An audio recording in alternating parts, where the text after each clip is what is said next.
जय भीम साथियों।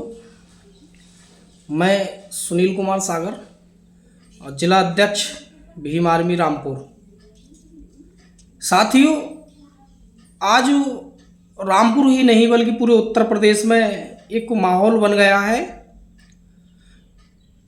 कि एक 15 तारीख में प्रकरण हुआ था शाहबाद क्षेत्र के करेथी गांव में, जहां की बाबा साहब डॉक्टर बी.आर. अम्बेडकर साहब के नारे लगाने को लेकर के बादशाह सिंह इंटर कॉलेज के शिक्षित अध्यापक ने छात्र की पिटाई कर दी। मामला भीम आर्मी के संज्ञान में आया, हम लोगों के सबके संज्ञान में आया। हम लोग प्रकरण की जानकारी लेने के लिए विद्यालय पहुंचे, बादशाह सिंह इंटर कॉलेज करेथी। वहां पहुंचने के बाद में ना तो हमने किसी के साथ अभद्र व्यवहार किया और ना ही कोई तोड़ फोड़ की। हमने बातचीत की, पुलिस प्रशासन मौजूद था। पुलिस प्रशासन की मौजूदगी में बातचीत हुई। पुलिस प्रशासन जब हमारी वहाँ पे मांगने को तैयार नहीं था, हम लोग थाने चले आए। थाने आने के बाद में हमने अपनी मांग रखी कि जो भी दोषी है उसके खिलाफ कार्रवाई होनी चाहिए। इसी बीच में नारे लगने लगे थे।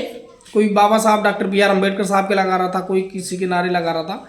इसी बीच में हमारे बीच का एक कार्यकर्ता जो पूर्व में जिला प्रवक्ता रह चुका है, नाम प्रमोद कुमार है, उसने भी अपनी संज्ञा आख्या में बताया कि वहाँ पे पहले से महाराणा प्रताप के नारे लग रहे हैं। तब महाराणा प्रताप के नारे उस रैली में लग सकते हैं तो डॉक्टर बी.आर. अम्बेडकर साहब के नारे क्यों नहीं लग सकते? जबकि 15 अगस्त 1947 को भारत देश आज़ाद कराने में संविधान की रचयिता, जब तक संविधान नहीं बना था तब तक भारत आपका आज़ाद नहीं हुआ था। तो संविधान को लिखने वाले, संविधान को बनाने वाले परम पूज्य बाबा साहब डॉक्टर बी.आर. अम्बेडकर साहब के नारे लग सकते हैं। उसी बीच में जब महाराणा प्रताप की बात आई, हमारे लड़के ने यही कहा, हमारे बंदे ने यही कहा था कि महाराणा प्रताप का क्या योगदान है स्वतंत्रता दिवस के अंतर्गत। उन्होंने क्या कार्य किए थे, एक बात बताइए। 1597 को जाने कितने को, यानी कि 200-300 साल पहले वो हमारे बीच से गुजर चुके हैं महाराणा प्रताप जी। और 1947 को, यानी कि लगभग 300-400 साल बाद हमारा देश आज़ाद होता है, तो उनका क्या योगदान रहा, क्या गलत बोला था हमारे लड़के ने। हालांकि हम इसकी पुष्टि नहीं करते हैं कि उसको किसी भी हम किसी भी महापुरुष के बारे में गलत नहीं बोलते। ये हमारा संगठन भी, हमारे नेता भी हमको सिखाते हैं, जिसको जिसमें आस्था है वो माने। हम इस चीज़ में आस्था नहीं रखते हैं, हम उस चीज़ में आस्था रखते हैं जिसने हमें जीने का अधिकार दिया है। हम ये भी नहीं कहते आप उसको मानो मत मानो, ठीक है। उसके बाद में प्रकरण वहाँ पे मुकदमाबाजी हो जाती है। जो दोषी था उसके खिलाफ पुलिस ने कार्रवाई कर ली। कार्रवाई करने के बाद में 18 तारीख दिन मंगलवार को करेथी गांव में 400 से 500 लोग, जो कि पूरे मंडल के, मतलब पूरे मंडल में करणी सेना वाले, करणी सेना तो है नहीं उत्तर प्रदेश में, कुछ 4-6 लोग हैं जो चला रहे होंगे। वहाँ पे ठाकुर समाज, लोधा समाज और भी हमारे पिछड़े समाज के लोगों को, एससी समाज के लोगों, पिछड़े समाज के लोगों को उन्होंने इकट्ठा कर लिया, जिसमें कि अन्य जातियाँ भी होंगी। मैं नहीं समझता कि इतने हमारे ठाकुर भाई होंगे। और ठाकुर भी ऐसा नहीं है हर ठाकुर बेकार है या हर ठाकुर बुरा है, हम नहीं कहते। जिसके अंदर मानवता है वो इंसान है, और सबसे ज़्यादा विश्वास जो है इंसानियत में रखना चाहिए। तो वहाँ पे कुछ लोगों ने आकर के उपद्रव फैलाया, और उपद्रव जब फैलाया तो उन्होंने किसी को 1 लाख रुपए दे करके मारने की बात की है, किसी ने किसी का सिर उतरवा करके 5 लाख रुपए की बात की है, किसी ने SC/ST एक्ट के मुकदमे में जेल ना जा करके गोली मारकर, यानी कि उसको मौत के घाट उतार कर जेल जाने की बात की है। तो मैं प्रशासन से भी मांग करता हूँ, यह सवाल करता हूँ, क्या ऐसे लोगों पर मुकदमा हो सकता है या नहीं हो सकता? अगर हमारे पे मुकदमा हो सकता है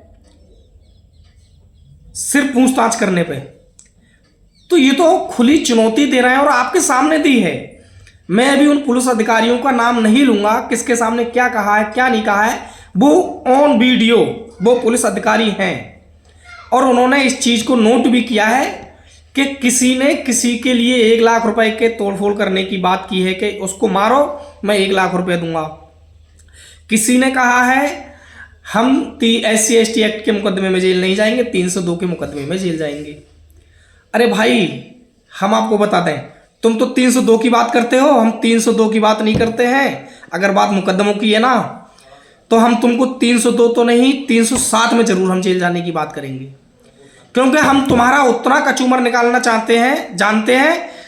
या तो प्यार से काम करो संविधान के दायरे में रह करके, वरना अभी आपकी उतनी संख्या नहीं है। देखो, ज़्यादा बड़ी बात नहीं कह पाऊंगा मैं भी, क्योंकि अभी आप लोगों की उतनी संख्या नहीं है जितनी बड़ी बड़ी बातें आप कर बैठे हो। और इसका आगाज 23 तारीख को आपको देखने को मिलेगा।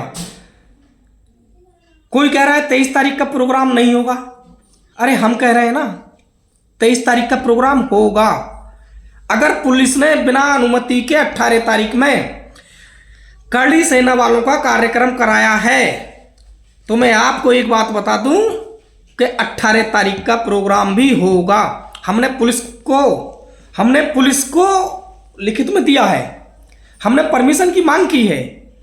अब भाई, ये तो हमारा संवैधानिक अधिकार है, हम संविधान को मानने वाले लोग हैं। अब परमिशन देना ना देना आपके हाथ में है, व्यवस्था करना आपके हाथ में है, लेकिन महापंचायत करना हमारे समाज के लोगों के हाथ में है। और ये महापंचायत होकर के रहेगी। सभी साथियों से अपील करता हूं, कोई किसी के बहकावे में ना आवे, ज्यादा से ज्यादा संख्या में पहुंचे और इन तुच्छ से लोगों को मुंह तोड़ जवाब देने का काम करें।